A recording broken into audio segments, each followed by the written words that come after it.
নমস্কার, আমি তরুণ ঘোষ। অনেকেই আমাকে প্রশ্ন করছেন যে দাদা, আপনি তো নিজেই বলেছেন, ইউনূস বলেছে আমরা নির্বাচনী ট্রেনে উঠে পড়েছি, এখন আর কোনো সংযোজন বিয়োজনের কোনো সুযোগ নাই। আপনি নিজে মুখেই বলেছেন। আবার আপনিই বলছেন শেখ হাসিনা উনি ফিরবেন, উনি একদম ভারতীয় সুরক্ষায় ফিরবেন। এটা কিরকম দ্বিমত হয়ে যাচ্ছে না, কন্ট্রাডিক্ট করছে দুটোকে। ঠিক, যদি আপনাদের এটা মনে প্রশ্ন জাগে, তাহলে সেই প্রশ্ন সঠিক উত্তর দেওয়ার দায়িত্বও আমার। আমি যখন ভিডিও করেছি, এখন যে ভিডিও আমি করি পুরো দায়িত্ব নিয়ে করি, পরে প্রমাণ হয় যে আমার ভিডিও সত্যি না মিথ্যে।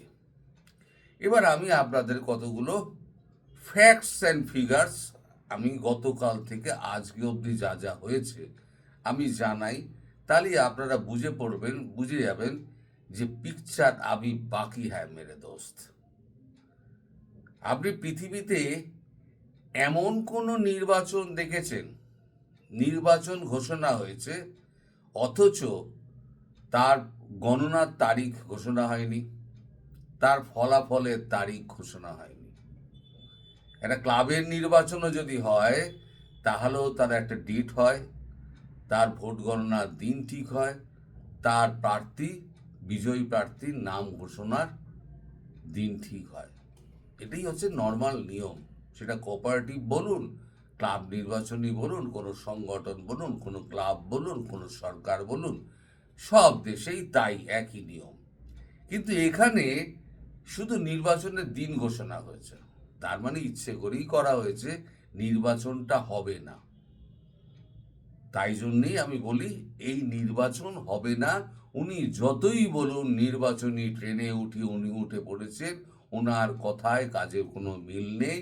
আর ওনার হাতে এখন কিছু নেই, সব চলে গেছে জামাতিদের হাতে এবং এনসিপি চ্যাংড়া ম্যাংড়া যত গুন্ডা আছে তাদের হাতে। দেশ এখন তাদের কবজায় পড়ে গেছে, আপনারা হয়ে গেছেন তাদের হাতে জিম্মি। এই অবস্থা থেকে উত্তরণের একমাত্র পথ হচ্ছে ভারতবর্ষ, এবং ভারতবর্ষ আপনি চারদিকে তাকালেই বুঝতে পারবেন যে সীমান্তে খোঁজখবর নিন যে কি কি হচ্ছে না হচ্ছে। এবার ভেতরে কি হচ্ছে সেই দিকে আমি আস্তে আস্তে আপনাদের আসছি।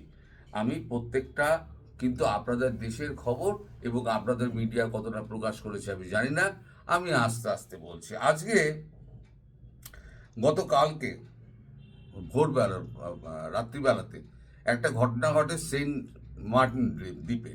সেখানে একটি হোটেলে একটি মার্কিন নাগরিক ছিলেন, তিনি মার্কিন সেনা টপ অফিসিয়াল। তাকে হঠাৎ হোটেলের ঘরে মৃত পাওয়া যায়। সেই খবর পাওয়া মাত্র ওয়াকার উজ্জামান ভোরবেলাতে এই শীতের সকালে তড়ি ঘড়ি করে একেবারে সেন্ট মার্টিন দৌড়ান এবং যথারীতি আপনার হোটেল ওয়েস্টিনে যেরকমভাবে মার্কিন সেনা হেলিকপ্টার দিয়ে তাকে নিয়ে গেছিল, এখানেও কোনো রকম ময়না তদন্ত ছাড়াই তার মরদেহ নিয়ে চলে যাওয়া হয়েছে। আপনারা খবর নিন, যদি ভুল প্রমাণিত হয় তাহলে আপনারা আমাকে বলবেন যে হ্যাঁ আপনি এরকম ভুল বলেছেন।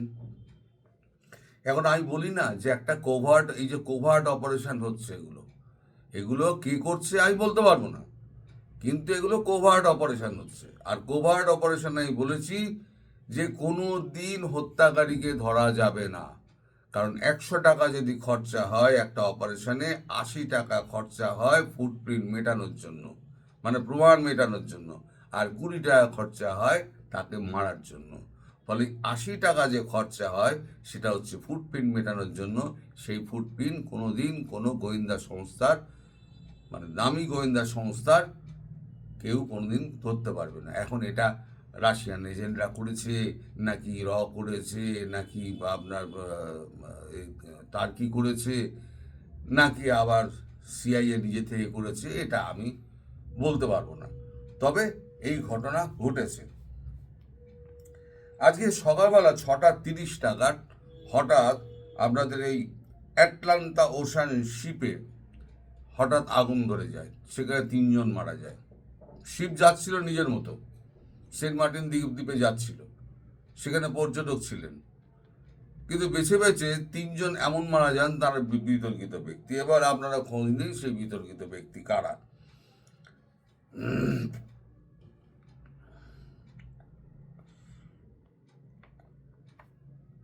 আজকে আপনার 1 মিনিট ওয়েট করবেন।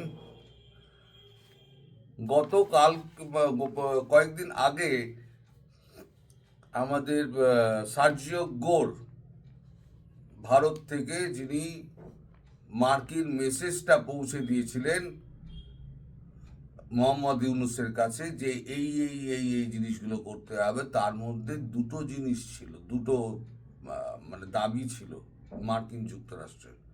এক হচ্ছে হাদির যা যা জানা যায় যে 2জন বিতর্কিত ব্যক্তিকে দেখা গেছিল, একদম হচ্ছে জসিমউদ্দিন রহমানি, আর এক হচ্ছে আতাউর রহমান বিক্রমপুরী।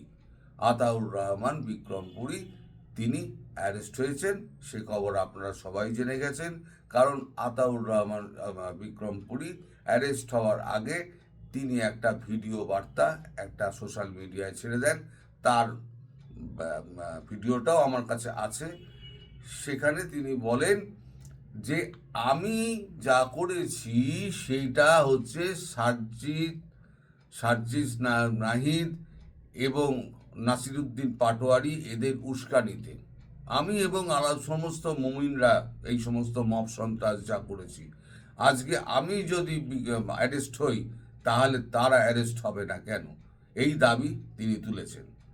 তারপরে তিনি অ্যারেস্ট হয়েছেন, তিনি বলেছেন 164-এ আমি জবানবন্দি দেবো, 164-এ ম্যাজিস্ট্রেটের সামনে তার জবানবন্দি নেওয়া হবে।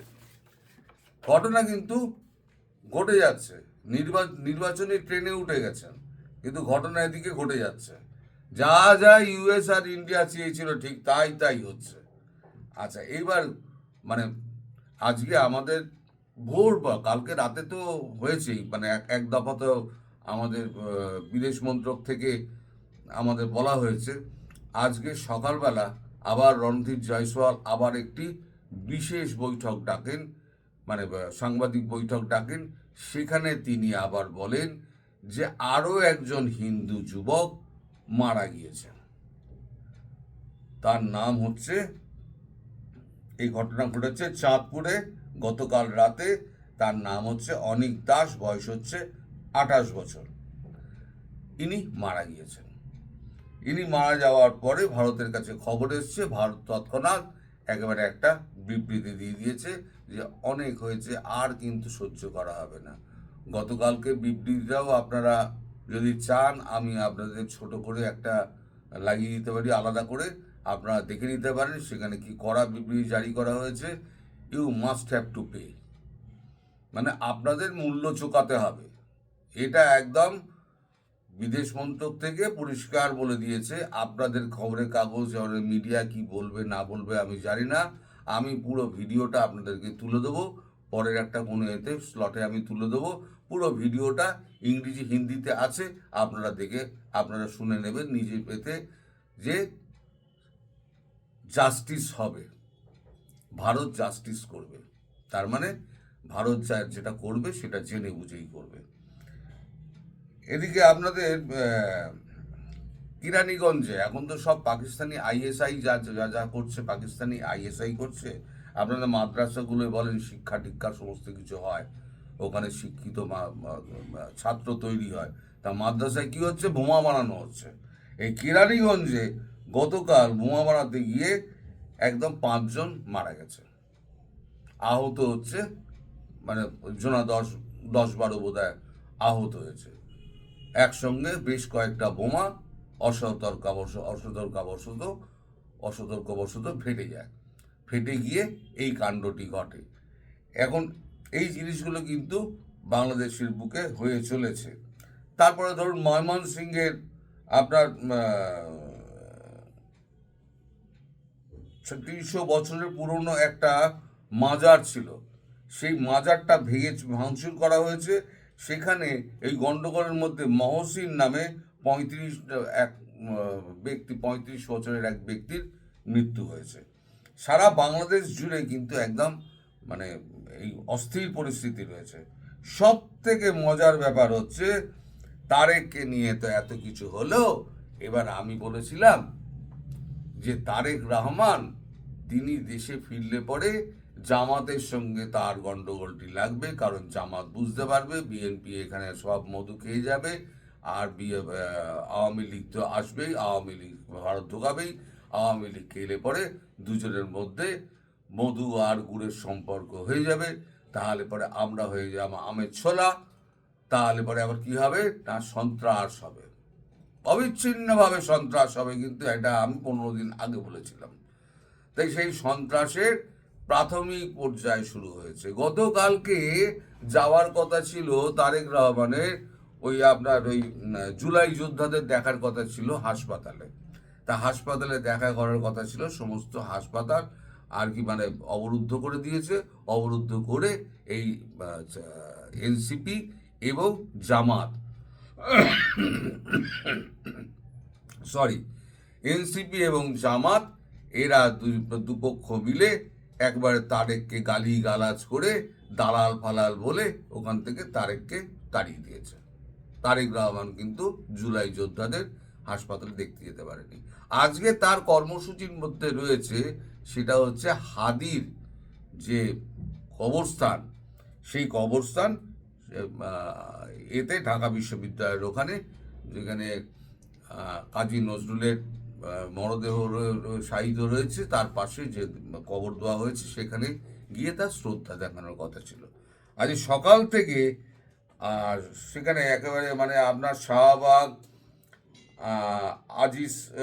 আজিজ সুপার মার্কেট এলাকা, নীলক্ষেত, আরও এই সমস্ত এলাকায় সমস্ত ধরে আর কি মানে জমায়েত করে সমস্ত ব্লক করে দেওয়া হয়েছে, কাউকে ঢুকতে দেওয়া হচ্ছে না। এই পরিস্থিতি হয়ে রয়েছে। এখন ওয়াকারুজ্জামানের হঠাৎ কি হলো, প্রশ্ন সর্বত্র সেইটা যে ওয়াকারুজ্জামানকে কে নির্দেশ দিল যে তাড়াতাড়ি গিয়ে বডি আমাদেরকে বডি ব্যাগে তুলে আমাদেরকে হেলিকপ্টারে তুলিয়ে দাও। ওয়াকারুজ্জামান দেখা যাচ্ছে খালি গায়ে মানে হাফ শার্ট পরে সৈন্য তার সঙ্গী সাথীদের নিয়ে একটি বোটে করে সামনের দিকে দাঁড়িয়ে তিনি সেন্ট মার্টিনের উদ্দেশ্যে যাচ্ছেন এই শীতের সকালে বেলা। তাহলে কি এমন তারা তার ছিল? তার মানে মার্কিনদের ওখান থেকে খবর এসেছিল যে এখানে মারা গিয়েছে, তুমি তাড়াতাড়ি বডি কোনো রকম পোস্টমর্টেম না করে একেবারে বডি ব্যাগে পুরে আমাদের হেলিকপ্টারে তুলে দাও। খেলা জমে গিয়ে, তাই বলছি পিকচার আবি বাকি হ্যায় মেরে দোস্ত, এখনো দেখতে থাকুন, অনেক ঘটনা ঘটবে। আপনার নির্বাচন হবে না, ওই যে একটা শর্ত বললাম, আপনারা নিজেরা ভেবে দেখুন, সব নাম জমা পড়ছে কিন্তু নির্বাচনের গণনা দিন ঠিক হয়নি, ফলাফলের দিন ঠিক হয়নি, তাহলে পরে সেই নির্বাচন কি করে হবে? নির্বাচন হবে বলে লাপালি হলো, আর আপনারা বাঙ্গুর দল সব লাপাতে শুরু করে দিন, নির্বাচন হয়ে যাচ্ছে। আর নির্বাচন হওয়াতে একটা পদ্ধতি আছে মশাই, এই পদ্ধতিটা মানতে হবে। যে যাই হোক, আপনারা আমায় মাঝে মাঝে বকাবকি করেন, আমিও আপনাদের বকাবকি করি, এটা রেসিপ্রোকাল হয়ে গেছে। দুজনকেই বকাবকি করি, কিন্তু দুজনকে ভালোবাসি। Ultimately end of the day আমরা দুজনকে ভালোবাসি। যাই হোক, সবাই ভালো থাকবেন, সুস্থ থাকবেন এবং সাবধানে থাকবেন। নমস্কার।